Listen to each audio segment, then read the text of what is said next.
Good evening. I'm Greg Niemeyer, and I'm excited to welcome you to this instance of the Art and Technology Culture lecture series, which has been running over 20 years, thanks to Ken Goldberg's early efforts.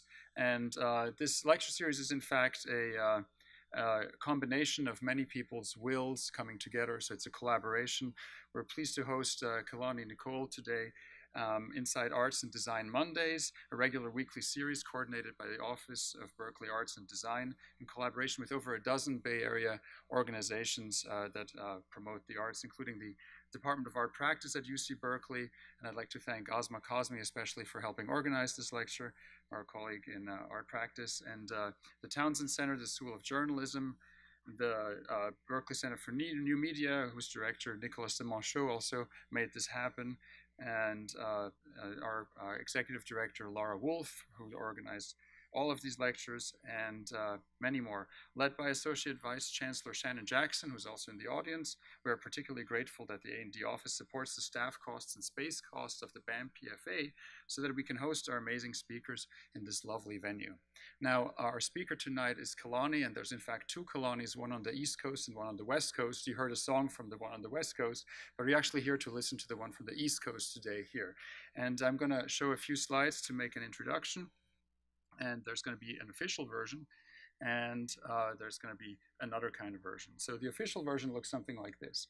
You've probably seen most of this online, but I was curious, how does Kelani Nichole do her amazing work? How does she operate? What inspires her? And I couldn't quite grasp all the complexity of that by myself, so I turned to machine learning. And I figured that if I do a timeline of the important events in Kelani's life so far, in her cultural life, I think that we have something like this going on. We have a approach where we say we'll take 26 points and distribute those over the past 18 years of Kelani's work. And we'll just sample those points and see what was really making a difference. And we're going to use something called a clustering algorithm, but since I'm not the main speaker, just an introduction speaker, we're going to reduce this to 6 samples, okay? So we're just going to look at 6 points in her life, and we're going to randomly distribute those over the timeline from 2000 to 2018. Are you with me? So they're randomly distributed, and now machine learning is going to go into her travel logs and purchasing history and contracts signed and all sorts of public information and figure out what actually made a difference. And what we get is that now these randomly positioned points on this are going to move to relevant dates. And of course, the N is going to move to BAM PFA 2018, which is a seminal lecture that's going to inspire us all and establish her reputation on the West Coast. And there's other events, though. There is Paris 2000, where Kelani went on a high school trip to really open up her eyes to the broader horizons of culture. And there's also Berlin 2005, and we optimize all these points so we get Berlin 2005, and then she came back to the United States, to Philadelphia, to create Little Berlin in 2009, and then she read a seminal paper by Claire Bishop, which she did not like at all, called The Digital Divide, and I actually totally agree, that is a terrible paper. And but I didn't do much about it. Kelani, however, with her amazing elan, just decided to start a new media gallery called Transfer that opened in 2013, so that gives us the next data point, and that leads us, of course, to BAM PFA 2018. Now, if you've paid attention carefully, all this is not coincidence, but this is very sophisticated analysis, and if you put this all in the right nonlinear order, you get the name Kelani, and there it is. So please help me welcome Kelani Nichole to our talk tonight.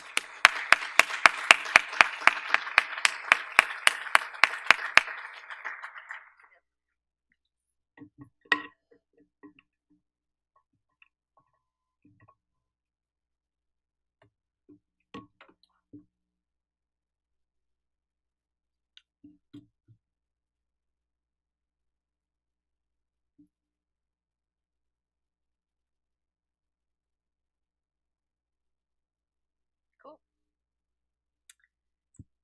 Thank you so much. I'm totally honored to be here this evening, and I hope to become the West Coast Kelani secretly very soon.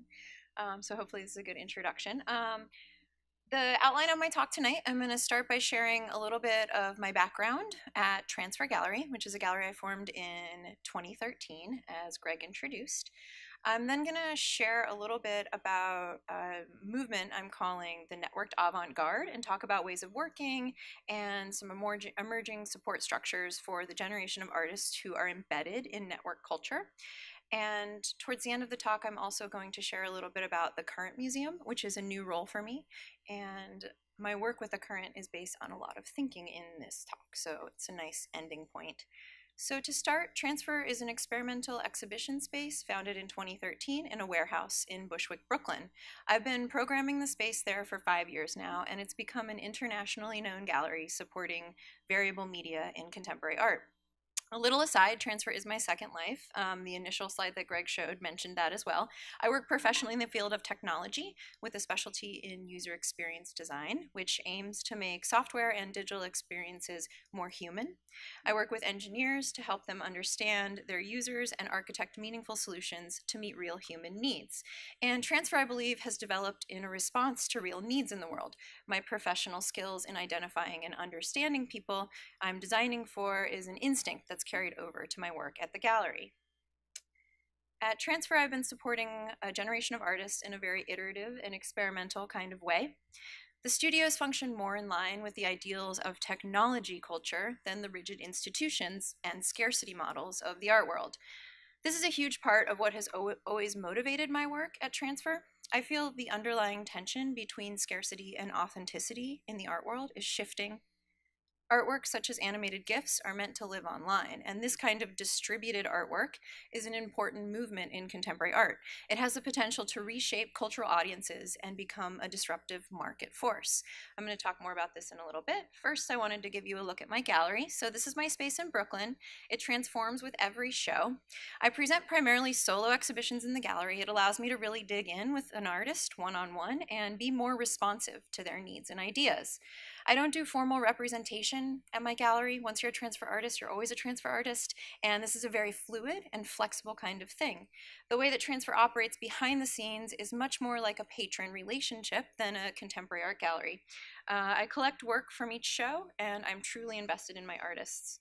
After my first 2 years of programming, I noticed the gender balance at Transfer was a bit off. There were slightly more men than women in my program. So in 2016, I committed a full year to doing solo shows with women artists who are refiguring technology. And in that year, the resulting work was so impactful, the shows were so deep and emotional that I just kept doing it. So in the past 2 years, I've made 9 solos with women, and in the meantime have incubated a powerful contemporary feminist movement at Transfer. Now, as the gallery enters its 5th year, I'm doing something a little bit different. I'm expanding with new exhibition formats and pop-ups, which I'm going to talk a little bit about now. I still maintain the space in Brooklyn, but I've handed off my programming to other curators for 2018 and 2019, and it's really opened up the gallery to new perspectives in experimental media. It's been super cool. It's brought a lot of new people into my life, including Greg, which is the reason we're here tonight. I handed my keys over to Amy Freeberg, a gallerist based here in San Francisco, and she did a fabulous show with an artist, Rhonda Holberton, in my space. And this transition has also opened up some space for me to focus more on the Current, a nonprofit museum collection. I'm going to talk more about that later. So to start, I wanted to share a little bit about some of the new formats for exhibition, which I've been developing. The first is the Transfer VR Commission. I founded this to support artists who are already working in VR. So this isn't about encouraging artists to work more in VR. It's actually quite the opposite. It's focused on exhibition making for existing VR works. So what that means is how can we extend these works beyond the headset back into the shared space of the gallery to spark critical dialogue of the medium as it emerges. The art world is intrinsically a social place. So we want to get out of that isolated experience into the shared space. Here you're seeing the very first Transfer VR commission, a work from Alfredo Salazar Caro. He's been developing for years border crossing beta. I love that beta is in the title. So many of these artists work in an iterative way. And it's experimental documentary that simulates the experience of an immigrant crossing the US-Mexico border via the Arizona desert. The experience is based on a series of ongoing interviews with migrant workers, and once inside, a visitor roams indefinitely through the desert and may or may not find fragments of these interviews and experiences.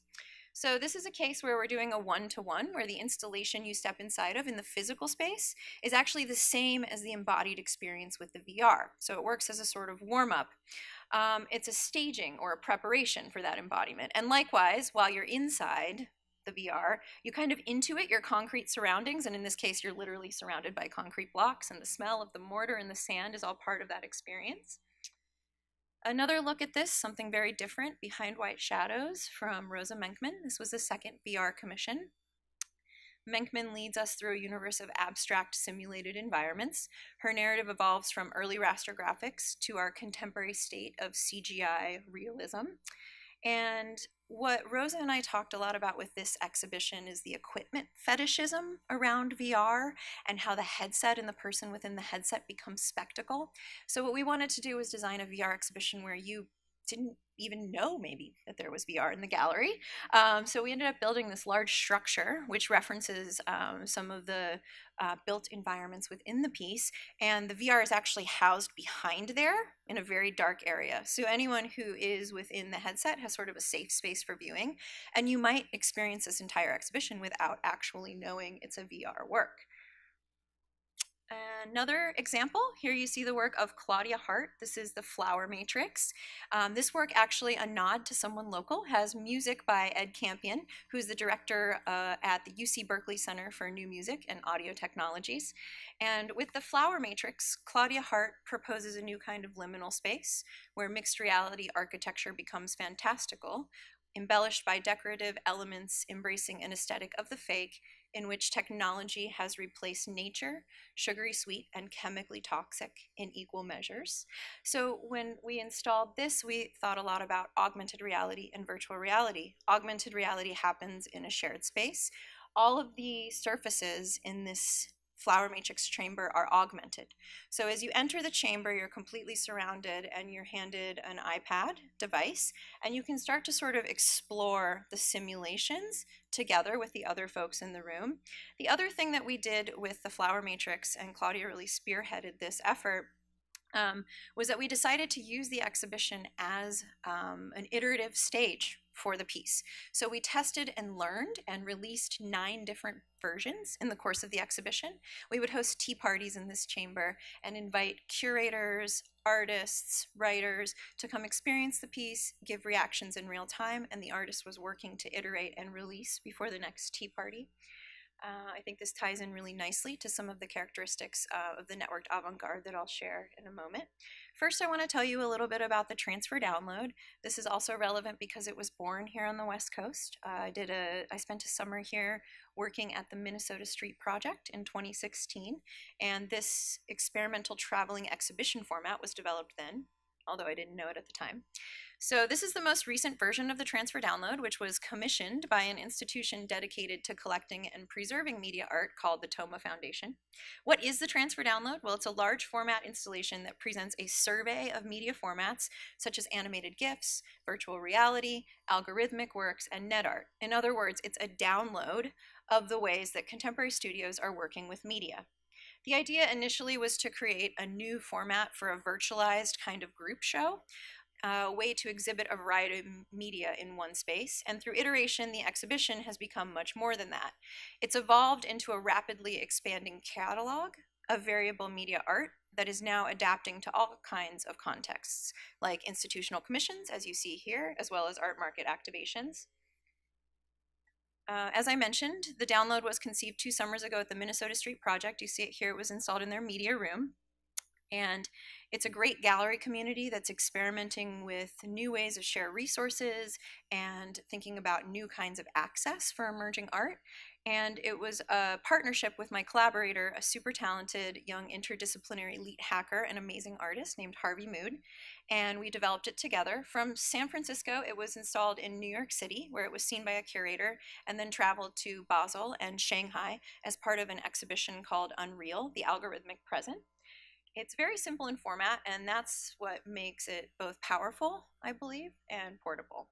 So how it works is that I prompt artists to create instantiations of their work to fit this 3-channel format. I ask them to think of it as a virtual solo installation. The 3-channel presentation of the works you see is considered an iteration. Many of the works exist prior to this in another format. Each work in the download is available for acquisition, though their formats range, and I'm going to share some examples of that with you now. Hopefully it will come more into view. This is a work from Claudia Hart called Empire. It was made in 2010. It is natively a 3-channel, although as the artist conceives of displaying it, it's on some small monitors on a shelf. Format fits perfectly in the transfer download, so it's a 1-to-1. Something a little different is the stripe modulator from Daniel Temkin. This is a tiny algorithm that's made available as an open source online web work, and it is also sold as a single channel video for collectors, and in the download it creates this totally disorienting, mesmerizing, immersive field of these colored bands. Here's another example, Le Turbo Avidan's ID. This is natively a single channel work. When I prompted Le Turbo Avidan, who herself is an avatar and exists in the virtual space, she decided to expand that narrative onto the additional 2 channels. So we have a new iteration. We don't think of that as a new addition in this case, it's just a new iteration of the work. Next example. Roland Leonard works in 4K. This is a work of his called The Spinning Pinwheel of Death, which is a diptych oriented in vertical monitor orientation in 4K. Again, he adapts it for the download. It becomes this sort of stunning room scale installation. And here, one of the most obvious ways that the download functions is to take immersive media like virtual reality and create this kind of 3-channel version of it. This is the work from Rosa Menkman, which I showed you before as a VR commission. So I think as you look at this work, you can start to see how we work through these different iterations and different instantiations of the works. So each new iteration of the transfer download responds to its location and context, and what this means is that no 2 downloads are the same. To achieve a sense of embodiment, the scale and screen placement respond directly to the architecture in the space, and they seek to integrate and disappear. Sometimes it's square, like it was in the Minnesota Street Project. Sometimes it's more open, like you see here, installed at the mezzanine at the Nada Art Fair, which stretched 48 feet long on a big mezzanine overlooking the massive grid of booths below. And many of the other galleries were not so happy that my art made noise. Their paintings do not make noise. So placing the download in market context has really expanded my thinking about how more visibility can be brought to this significant movement in contemporary art. Which brings me to the meat of my talk. I think we're in a moment where we're experiencing a massive paradigm shift in the contemporary art world, which I summarize as the bifurcation of scarcity and authenticity. It's happening slowly. After all, the commercial art world is typically quite slow to adapt to technological innovation. However, this is a massive shift that's already affected every area of contemporary culture, from music and entertainment to transportation, shopping, and education, you name it.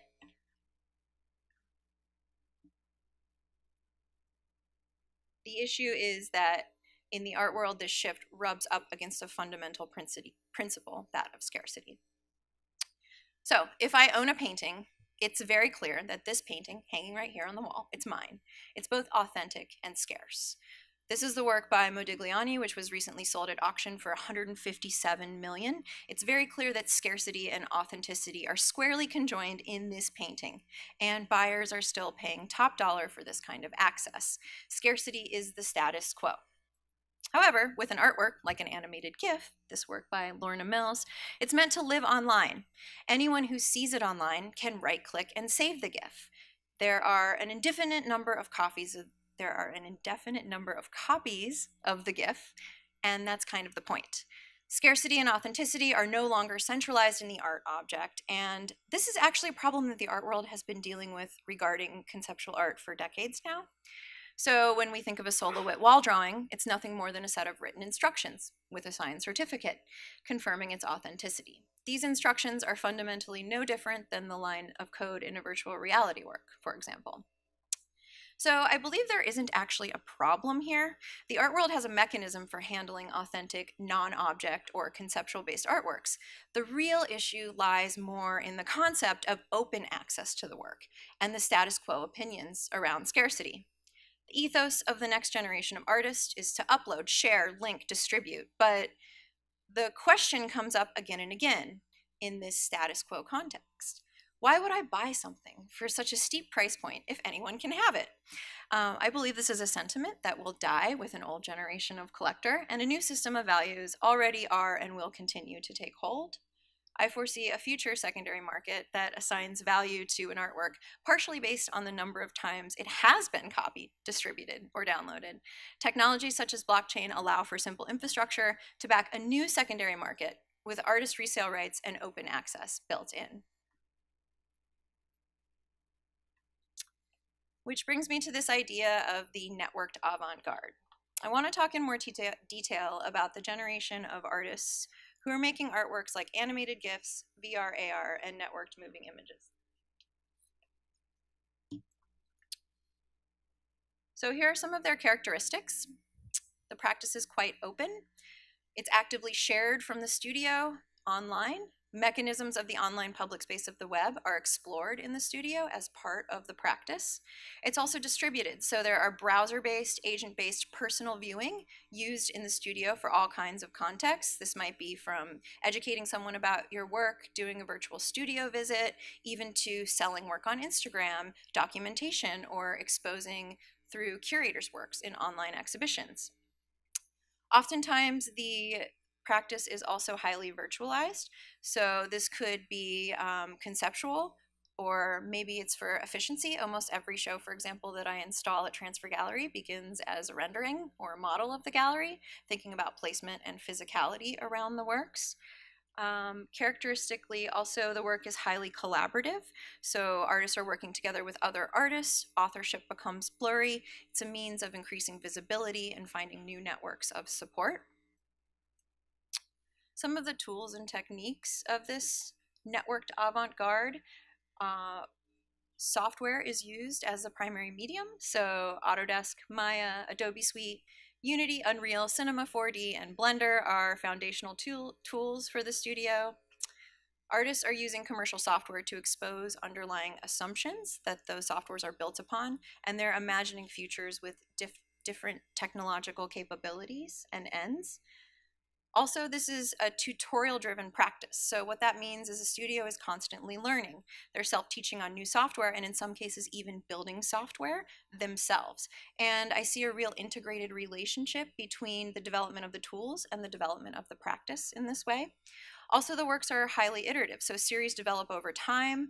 They're shared through open online critique, and there are iterative exhibitions, as I was mentioning in the case of Claudia Hart. This is something we're seeing more and more with artists who are especially experimenting with immersive media. It has different load balance requirements as audiences move in and out. There are release cycles of artworks as a common practice here.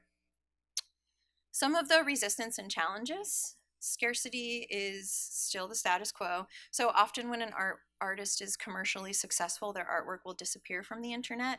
I find this kind of a bummer. There are some artists who have created interesting ways around this. For example, Raphael Rosendahl's website contracts. So what Raphael did is he looked at the most fundamental unit of ownership online, which is a domain name, and he tied the ownership of his artwork directly to that domain name. So it's actually the collector's responsibility to maintain that publicly online for everyone to experience. Another main challenge is around obsolescence. If we're talking about VR, the rate of change for hardware is a new device every 8 to 24 months. And with each new release, there are new capabilities and new challenges come up for a work. So artists who are working with these technologies often upgrade or are constantly performing their work alongside these changes. One of the most interesting examples of an artist building a new kind of structure around this is Lozano Hemmer's Living Edition, Raphael Lozano Hemmer. So at the time that the first artwork is placed, you'll be in a certain state with technological capabilities. As many of you know, between the first edition and the second edition, there may be years that an artwork is sold. So in that time, there will be maybe new device capabilities, and the artist will then update the piece at the time of the second sale. The previous collectors will have access to those updates, and at the time that the full edition is placed, it's a bit of a time capsule around the piece, and we're able to see a living artist performing their edition through time. So this is a really interesting way that artists in the studio are experimenting with combating obsolescence, but obviously it takes a lot of time and resources to do this kind of work. Preservation Next challenge, monitoring for bit rot, keeping track of hardware and software dependencies. These are all things now that the studio has to manage and maintain as tech changes. And the final challenge is collection. So there's still an underdeveloped market for media art. A little art market aside, as art history and art market history show over and over again, the true avant-garde movements earn that title precisely because revolutionary concepts repeal patrons who are content to simply keep buying and selling the status quo. And we definitely still see a sizable avant-garde with decades of significant immaterial artwork on the outskirts of the art market. I think this is an important point in situating my work at Transfer. What I'm doing is trying to create meaning around variability and change in the context of the art market so that these types of challenging artworks can find a home and the support that they need for ongoing care. The market really encourages scarcity by supporting object-based work. We see this in institutional shows, for example, like I Was Raised on the Internet, which is currently at the MCA in Chicago. Objects are prioritized over media. So I'm working to create new structures in which media works can thrive and connect with new patrons as media. And a big part of this is developing language, which can help provide context for the work. Which brings me to this term, Simulism. I'm testing out this term, and it's really originated in the studios of the artists who epitomize the movement.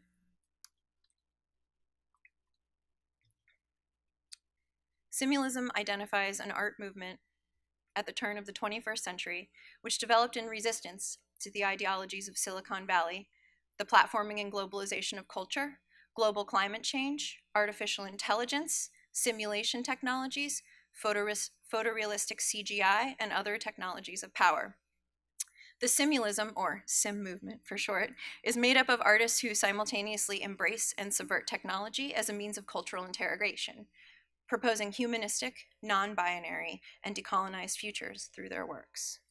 So this idea is really inspired from some research that started with an artist, Alan Warburton. He presents this as a Vimeo video essay called Goodbye Uncanny Valley. I'm curious if anyone in the audience has seen this video. If you're interested in this topic, please take the time. It's about 15 minutes in length.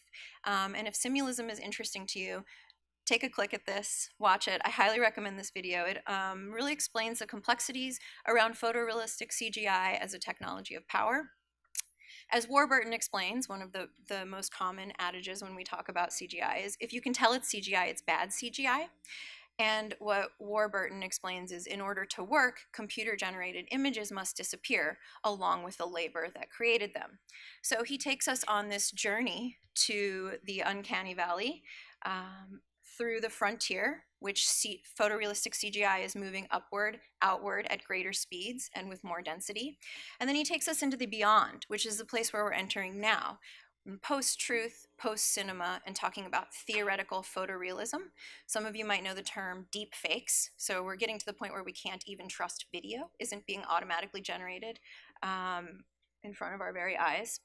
And what Warburton explains is the sort of wilderness on the outskirts of all of this, where he believes a digital grotesque lies, which exposes and challenges these technologies of power and looks at their construction, deployment, and the labor behind them.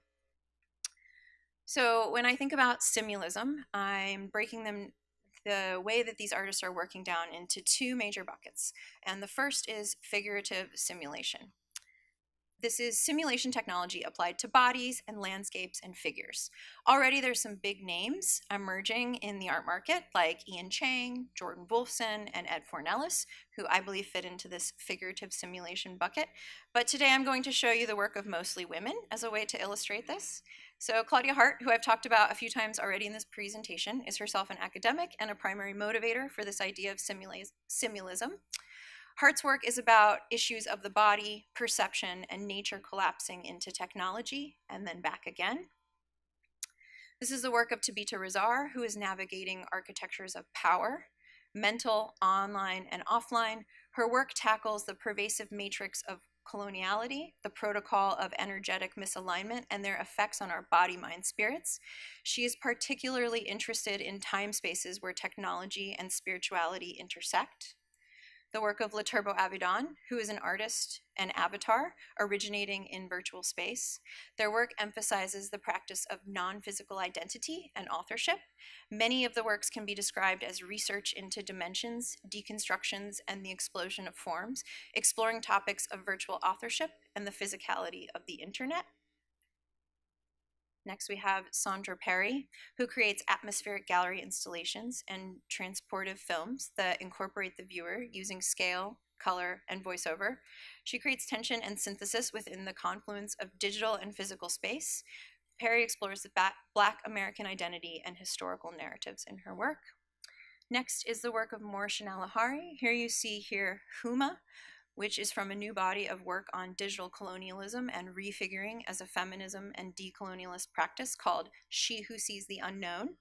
Alahari uses 3D scanned and 3D printers as her tools of investigation. She researches dark goddesses, jinns, and monstrous female figures of Middle Eastern origin and devises a narrative through practices of magic and poetic speculative storytelling. Also, the work of Rick Silva, who blends the wilderness and technology into haunting and meditative views. Silva's Field Guide to Birds of a Parallel Future, that's what this work is from, pictured here, imagines a piece of technology from our universe that is peering into another, and the resulting work is a translation between that world and ours. The work of Hyphen Labs, which is a collective of women of color. This is their work Neurospeculative Afrofeminism, which is inspired by the lack of multidimensional representations of Black women in technology. NSAF products range from sunblock for traveling through the multiverse to earrings embedded with cameras that offer protection and visibility. Their VR experience is set in a neurocosmetology lab where Black women are pioneering techniques of brain optimization and cognitive enhancement. And finally, in the figurative simulation bucket, the work of Eva Papamargariti. Her work delves into issues and themes related to simultaneity, the merging and dissolving of our surroundings with the virtual, in addition to the constant diffusion of fabricated synthetic images that define and fragment our identity and everyday experience. And Eva's work is going to be included in the upcoming Athens Biennial, which I'm really excited about. So the second bucket is more about conceptual simulation. These are all very new ideas, by the way. You're the second audience I've shared these with, so really looking forward to hearing feedback in the Q&A. With conceptual simulation, we're looking at a group of artists who are addressing cybernetics, so structures, constraints, and possibilities of communication systems of both machines and living things.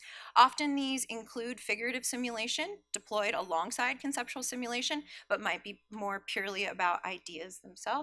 So the first example is Rhonda Holberton, who's an artist local to the Bay Area. Her work hijacks existing technologies to reveal invisible histories and make space in the ordinary for the creation of fantastic narratives. Her installations, videos, and sculptures are often results of experiments using scientific methodologies that return metaphysical hypotheses rather than empirical data. Next is the work of Miriam Banani. Banani juxtaposes and mixes the language of reality TV, documentaries, phone footage, and high production aesthetics. She explores the potential of storytelling and what it offers in terms of amplifying reality through a strategy of magical realism and humor. Also, the work of Faith Holland, I believe, fits very well in this grouping. Her work engages with deconstructing female sexualization in the digital space and incorporates sculpture, video, and photography. Pictured here, you see her Ookie canvas, in which the artist scours red tube for the moment of ejaculation, pauses a video, cuts out the cum shot, and creates these large format compositions with the color palette of male-dominated field of painting. Next is Lorna Mills, whose animated GIFs, videos, and screen installations obsessively mine internet culture and reflect contemporary anxiety. The resulting sense of immediacy and chaos is disturbing, compelling, and at times amusing. Mills's work is about image circulation, digital ownership, and the connections between digital and physical bodies. Next, we see here the work of Harvey Moon, another Bay Area artist whose work centers around the ways technology mediates our perception of the world. In his Time Object series, which you see here as it appears in the transfer download, Moon reveals new dimensions of everyday objects using algorithms to expand our field of view. Similarly, Daniel Temkin also works with algorithms. He collaborates with machines, exploring the collision between human thought and computer logic. Pictured here is Temkin's dither studies. So although dithering algorithms are relatively simple to understand and rooted in a simple logical process, they create these patterns that feel complex and irrational to us, and that's what this work is about. It's also an open web work. And last in the sort of conceptual simulation bucket is the work of Zardulu. Zardulu's artworks are viral hoaxes. Each of Zardulu's fabricated media pieces is a crucible, a ritual adventure in a greater journey, steeped in symbolic language.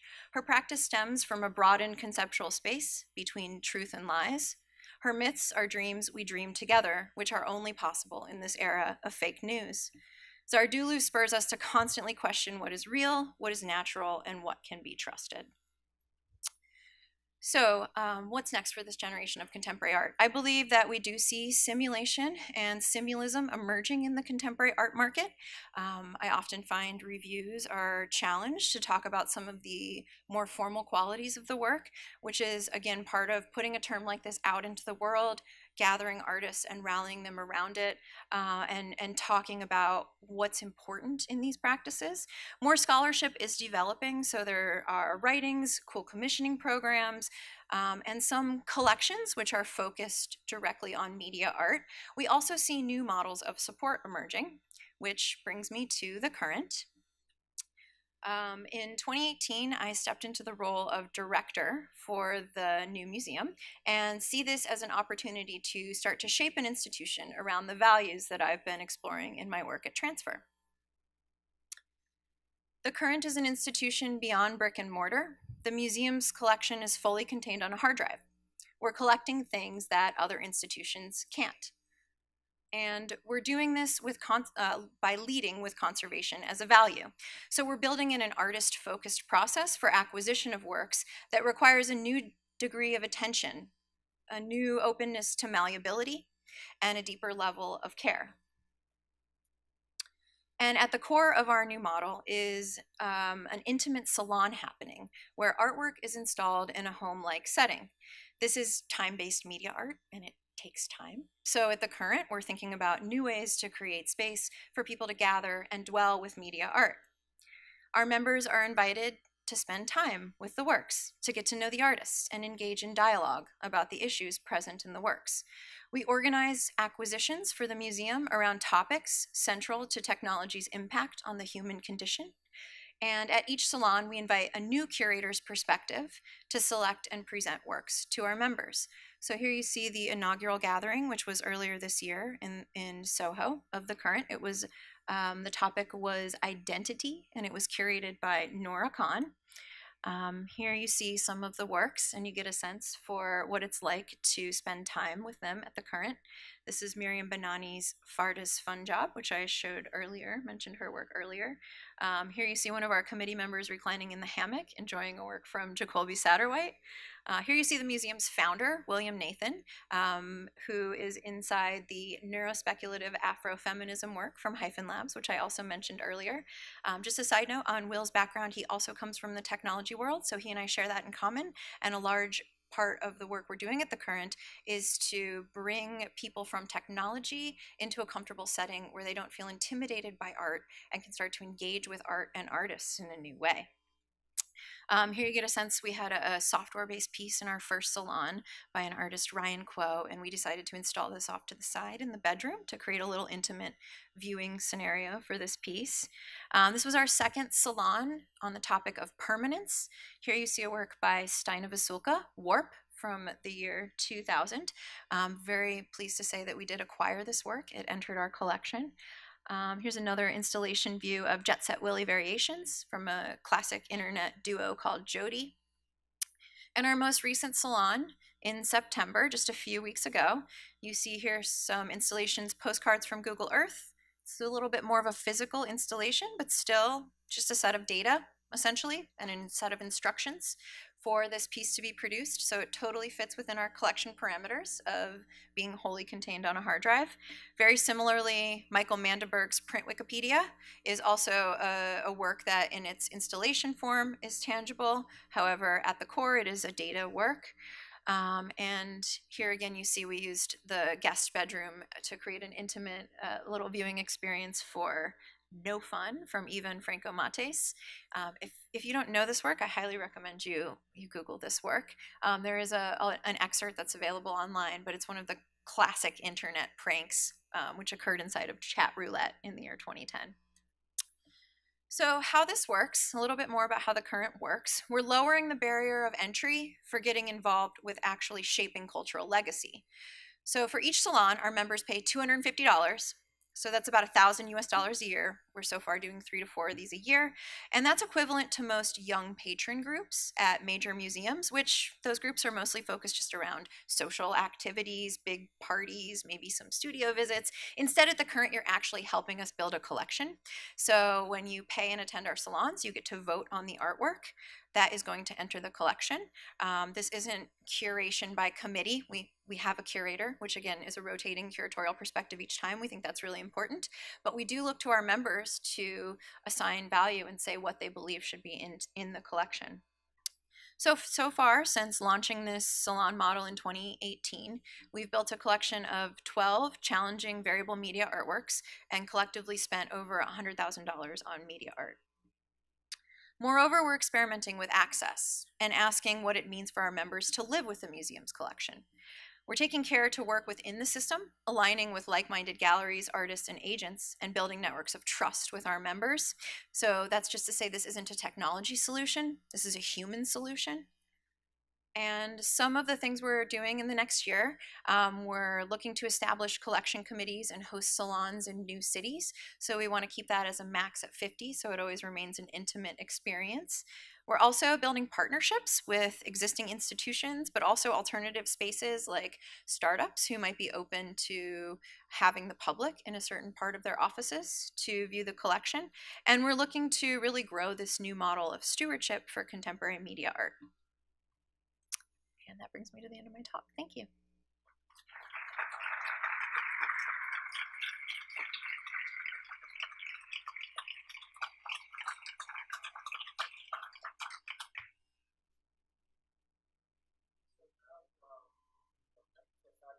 Mm-hmm.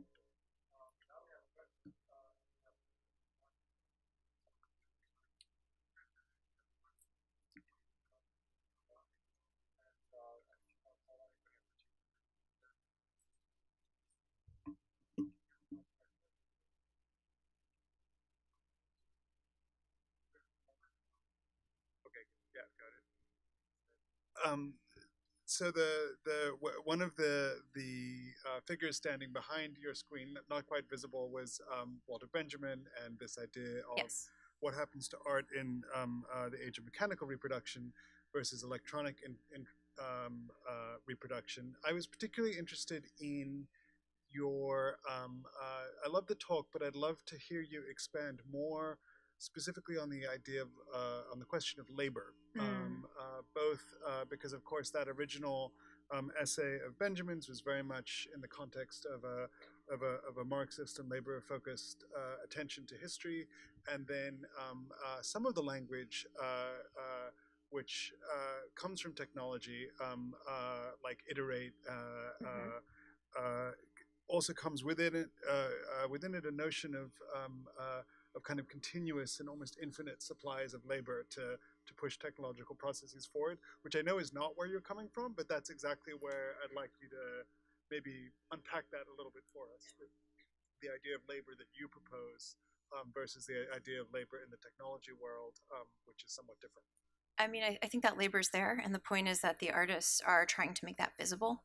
And unfortunately, given the nature of media art, it is something that does have to be continually performed.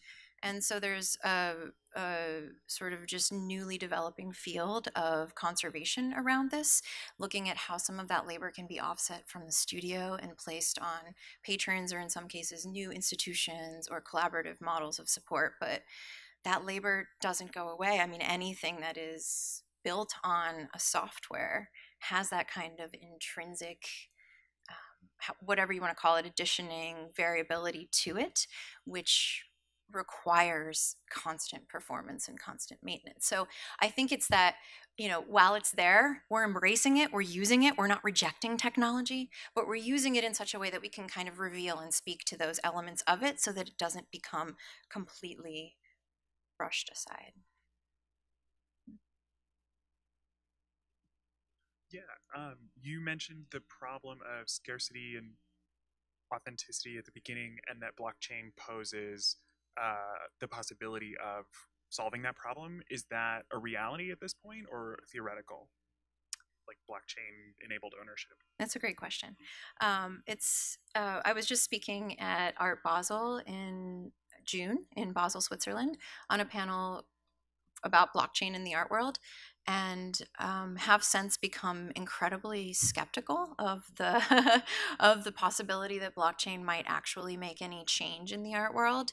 I mentioned, as I was talking about the human solution versus the technological solution, and I think that if we are to reach a place where we have a new system of values in place, a new generation of collectors and patrons who are ready to transact and support work in a new way, the technology is there. Blockchain can do that for us.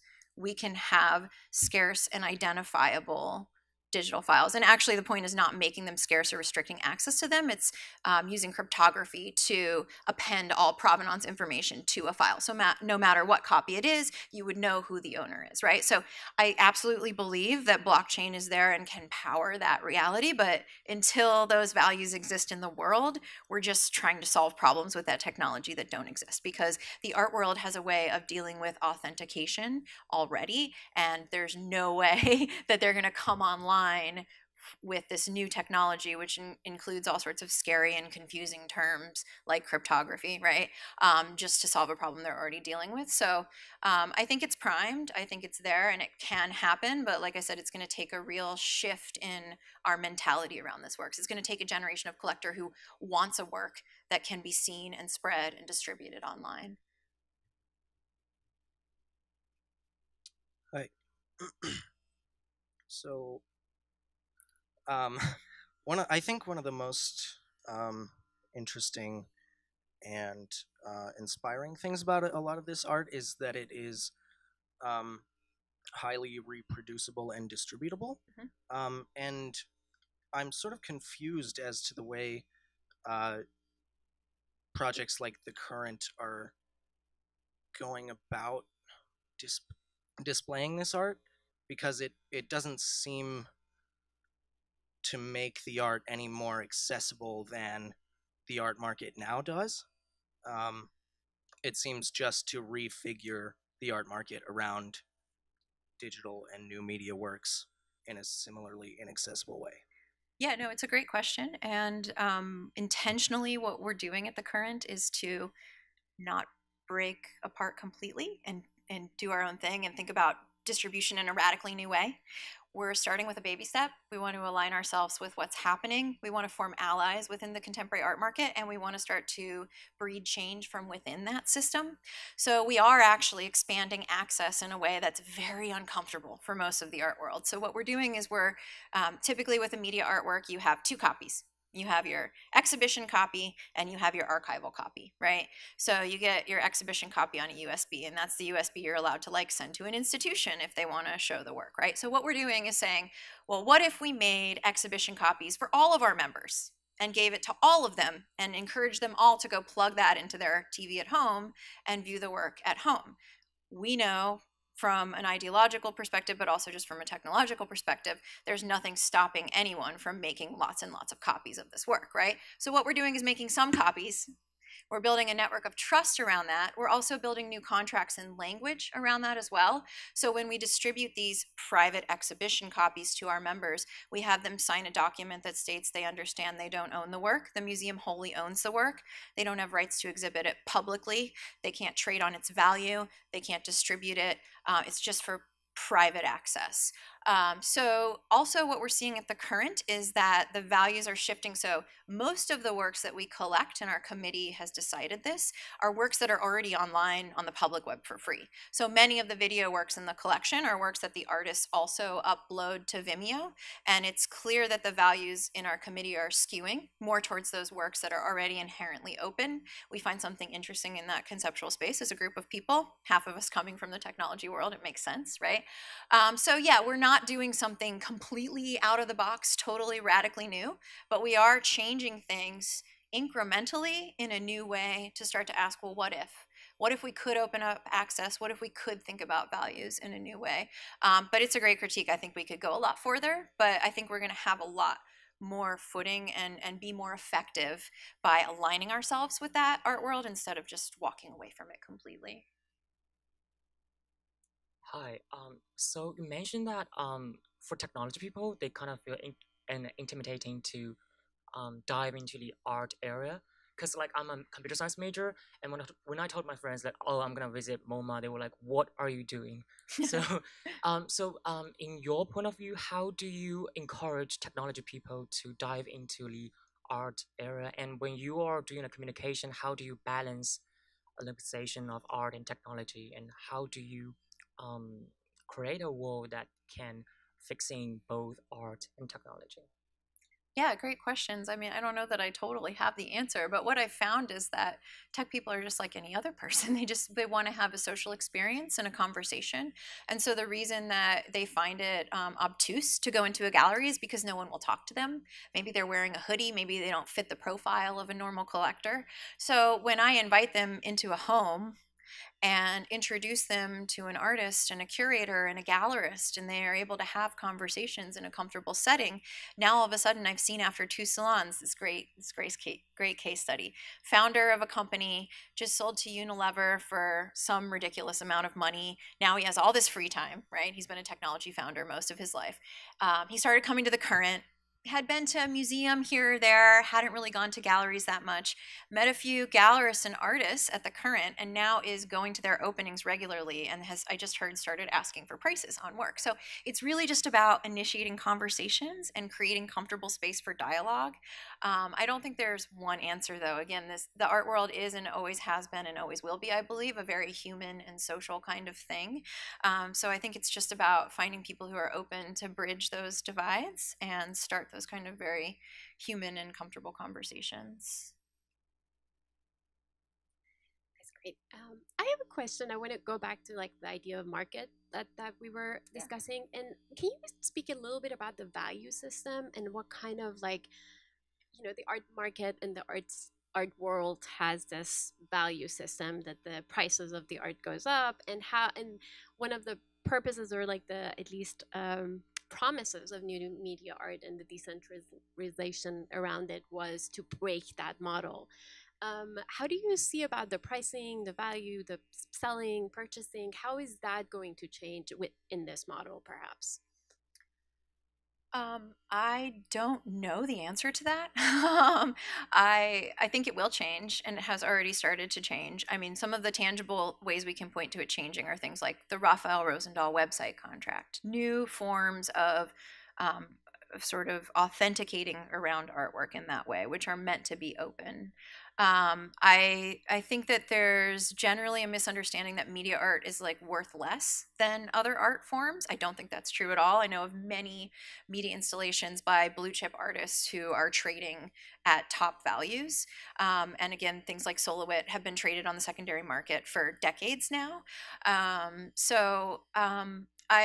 think that one way I see this evolving is that there is a new generation of collectors who fully embraces the buying and selling of these kinds of online public artworks and has a simple mechanism for doing so. And at some point, we start to see how that enters the historical canon and how prices will be changed and affected. But I believe it involves an art world which is sort of post secondary market, post auction. I don't know what it looks like or how that happens, but with a Banksy shredding itself at Sotheby's, I think we can all imagine like how flawed and kind of speculation, sort of spectacle that kind of environment has become.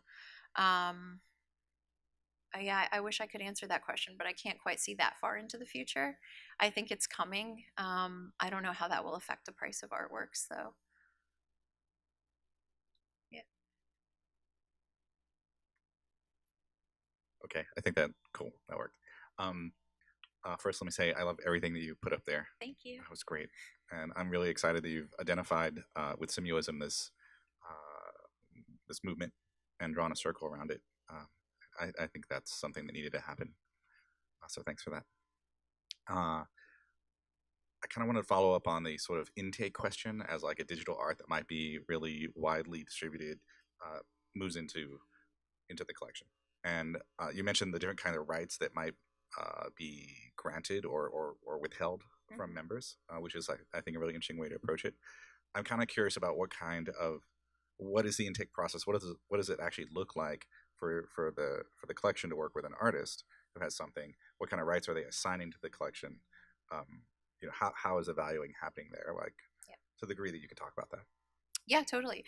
To the degree I can talk about it is that we're making it up as we go along, and it's completely driven from the studio and their desires. So as our acquisition process begins, the studio is put directly in contact with our conservators. It's a private practice conservation studio called Small Data Industries, operating out of Brooklyn. An artist interview is the first step in our acquisition process. So this is an extensive interview. It's usually an hour or 2 hours long with an artist. If at all possible, the conservators will go on site or ask them to bring laptops or equipment that the work was made into the conservation studio. They get into the specifics of the software, the generations, the operating system. They take disk images of all of the drives that they have access to, and a conversation begins at that point about access. Typically, if the artist has an agent, we've already had that conversation with the gallery before we even included the work in our salon, just to make sure we're in ideological alignment. We never ask ahead of an acquisition for an artist to tell us what we can share. And we don't promise our members that we can share what they're seeing in the salon. It's really up to the artist, and the prompt that we give them is, first of all, to talk about how their work plays in the online public space of the web, if they have uploaded anything, if it's an excerpt, if it's a full work, and their values around that. We document all of that. We then ask them to imagine what it would mean for someone to live with this work in a home. So if that's a web-based piece, we ask them to think about display or access in a home. Should it be on a monitor? Should it be on a scrim? How large? Should it just be accessed on a PC? How do you feel about that, right? So this is really conversationally driven. It's different for every single artist. Almost all of the artists are also working either with, platforms like Vimeo or their own websites, or in some cases, like in the case of the Jacob Steenson VR work that we have, he was distributing that through a platform called Acute Art. So he's already creating distribution copies. And what we're doing throughout this whole process is just talking about this stuff a lot. Like we talk about it with our members in the salon. We show them where it is online. We help them understand the role that online presence plays in the larger body of work. And from that, we devise something that everyone's comfortable with. It's a lot of overhead. It's not something that many major museums could do because of the sort of rigid institutions in place for these kinds of acquisition processes.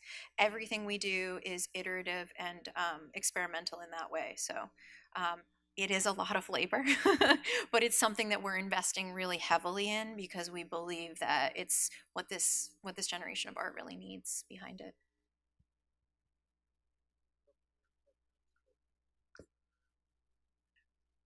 Thanks for presenting all this. I think there are a lot of really interesting questions here. One thing that I wanted to ask you about was why you chose to call the sort of art that revolves around this sphere like networked avant-garde. To me, it didn't seem like. So, for example, you showed some work from Jody, and Jody, obviously, their work relies on a network, specifically the internet, and it seemed to me that a lot of the works that you talked about and presented on today didn't rely on such a network in order to propagate or even be displayed. Yeah. And so I was kind of wondering why you chose to call this genre of media art the networked avant-garde. I think of the networked descriptor as more of a way of working rather than a term that describes the artwork, which I think is simulism is a much better and stronger term for talking about the genre of art itself. But when we think about all of these artists, the way that they're working is inherently within the network. So if the piece itself is not data driven or networked or what one would traditionally call net art, right? It still is essential to the practice. So the artist is either, sharing online, posting through forums. The work is evolving within those systems and structures. It is about that. So in the case of Tabita Razar, for example, that's a moving image work. It's a video work. But you see all throughout that video, you see command line interfaces. You hear things about get put. You're talking about the networks and the infrastructures. So as subject, it's definitely in the work. In form, it's not. I think net art is a term that does total justice to things like Jody. And when I'm talking about simulism, I'm trying to expand that and look sort of beyond that generation of works, which were just based on the internet, that started in the early 90s and continue through to today. So I'm throwing out a lot of terms here. I'm testing them all out. I'm curious to hear your take on simulism and if you think that that applies also in the case of Jody. Anyway, can noodle on that and maybe get the mic back. Yeah, we have some time. So thank you for this amazing talk. When you were talking about distribution and the way that value is constructed around art, I was thinking a lot about kind of the dominant paradigms of kind of surveillance capitalism in Silicon Valley and how this might contest that, and using blockchain and to track provenance, as you say, also contested, but maybe in a way that's different from the libertarian philosophy you often see in blockchain and so on. And maybe it's more collectively oriented. I'm wondering how simulism ties into this contestation of Silicon Valley market logics and how that's reflected in the artwork. That's a great question.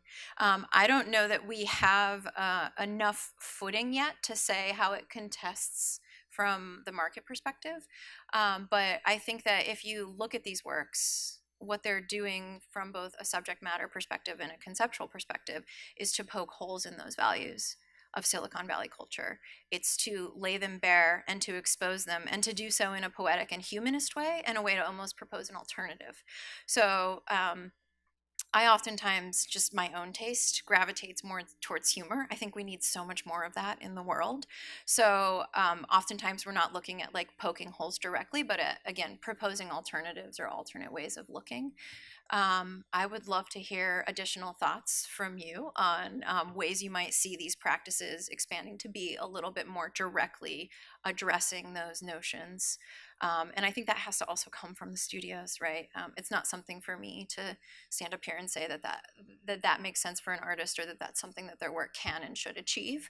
But at least by putting a term, #simulism, putting it out there and starting to, draw some sort of circle around it, we can start to isolate and expose it a little bit more. One thing I'm also really interested in that, and in your question as well, is because I'm trying to initiate conversations between technologists and the art world, an oppositional perspective can only go so far in facilitating that kind of dialogue. And often what I find is that people in the tech world also have the same skepticism and question a lot of the values, even though they're operating within it, and maybe they don't always see it or think about it.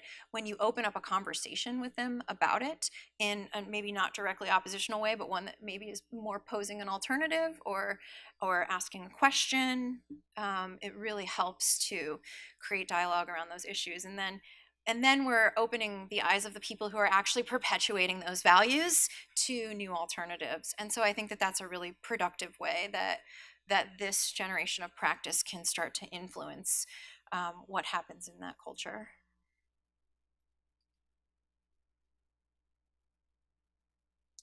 Hi. One of the things that really struck me about your talk was that your trajectory, you initially started with a physical gallery space. And I'm curious to hear you talk about what you think the physicality of that space is doing for your larger project.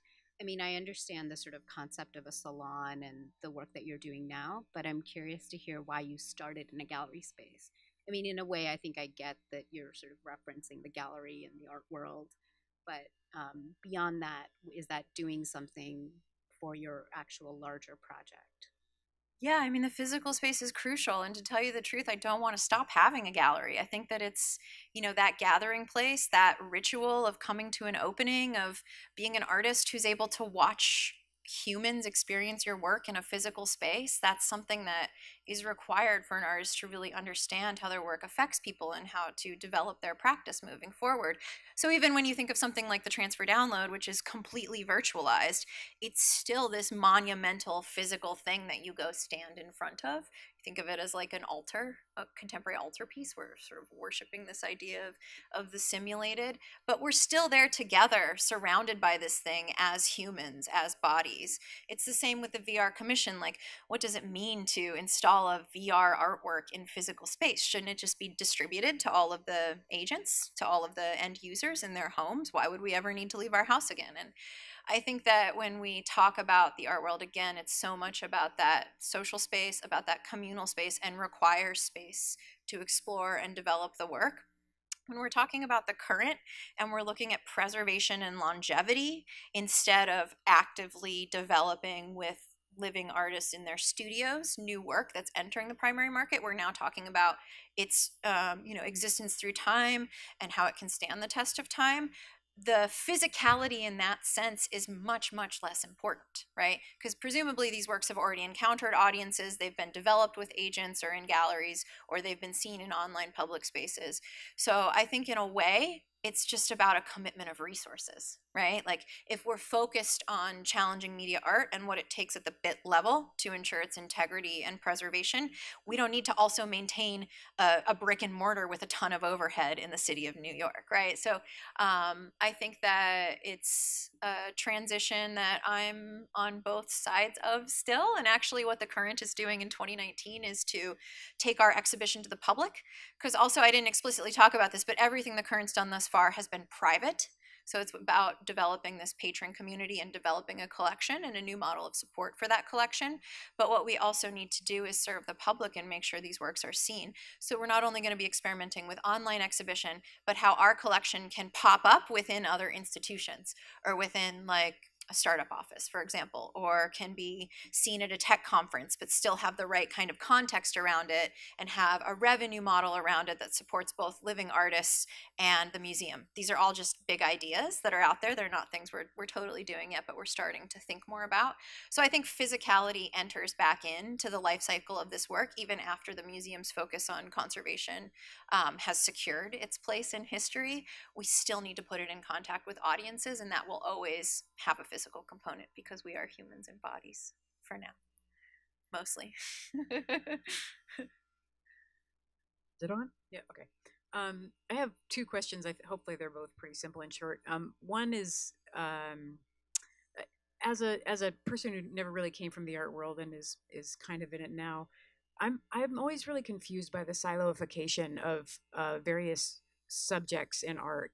So there's virtual and there's and in particular, I was thinking in the case of what you presented, sound art or sound media versus virtual media versus whatever other kind of contingent things that are around that can be around virtual. So I just wanted to ask your perspective on how you see that silo and whether it makes sense and why and how. And then the other thing I wanted to mention was with respect to the valuing of art. There's a startup out of Prague that is trying to do a stock market around art. I don't know exactly how they implement it, but one thing that really struck me about that was that the art market as it's designed from the Sotheby's perspective is that it's essentially you can only go up. There is no thumb down. So I was really interested in that model for that reason. Yeah, so the first question about the silo created, I think is a really, really crucial one. Thank you for asking it. I hate talking about this as digital art I think it really kind of ghettoizes and separates it from contemporary art, which is why I'm trying to put new language out there more like Simulism, which could cast a wider net. It could be about physical or non-physical objects. We don't want to separate out these things just based on the type of format that they take. And what we're trying to do at the current, we do use the word digital art a lot because it's consensus and also something that people can intuit and understand easily, which is why boxes are useful and terms like that are useful. But the way we define our collections parameters, it would be totally legit to be collecting sound art. So what we say is that, first of all, the artist must be living because of our focus on conservation and all of the high touch that has with a living artist. And second, we say that the work has to be wholly contained on a hard drive. So we're kind of medium agnostic. Other than that, it is at its core a non-physical or non-scarcely physical artwork. Again, there's all these weird kind of gray areas that emerge around that. To your other question, not knowing the name of it, I'm not sure, but I thought you were maybe talking about a startup called Maecenas, which is letting you buy and sell shares in major artworks. But I really feel like all of these platforms really kind of miss the point because they're still treating art as an asset class, which is the perfect application of blockchain technology, is to manage assets. So those things fit together really well. But as we all know, any of us who have ever fallen in love with an artwork, collected an artwork, made an artwork, know an artist, there are so many things that art is beyond asset, and those are the things where the meaning and the integrity of the work squarely lies. So I think that just another way to look at art as asset, and maybe one in a different kind of structured marketplace, is still inherently problematic. But I don't know, without knowing the name of that, if I can speak too much more specifically to the question. Right. Hi, thank you. Hey. The last couple of answers to the questions now have revised what I was going to ask. But so really, it started because I really appreciated so much of the artwork that you showed and the artists that you showed, precisely because there are many of them people who are poking holes or resistant to the kinds of things that the previous questioner was asking.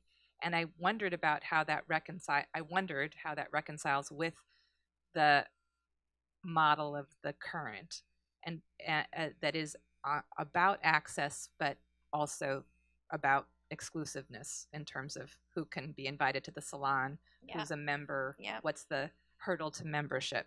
So it's access, but really, right? More accessible, right? Yeah. So you've qualified that along the way, and then you've articulated aspirations for having a much larger public profile than the salon. Basic.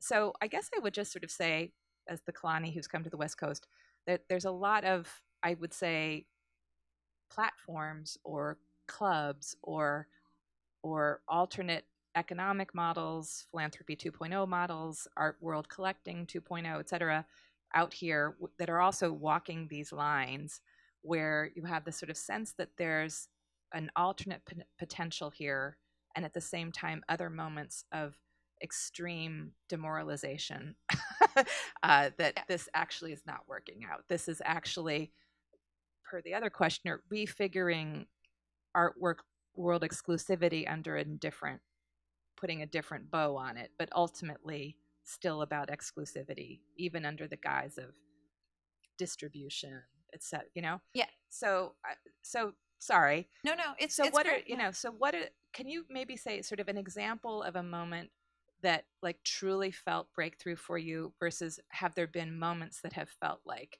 oh wait, I have to regroup here in terms of the combo or the line that you're trying to walk right now?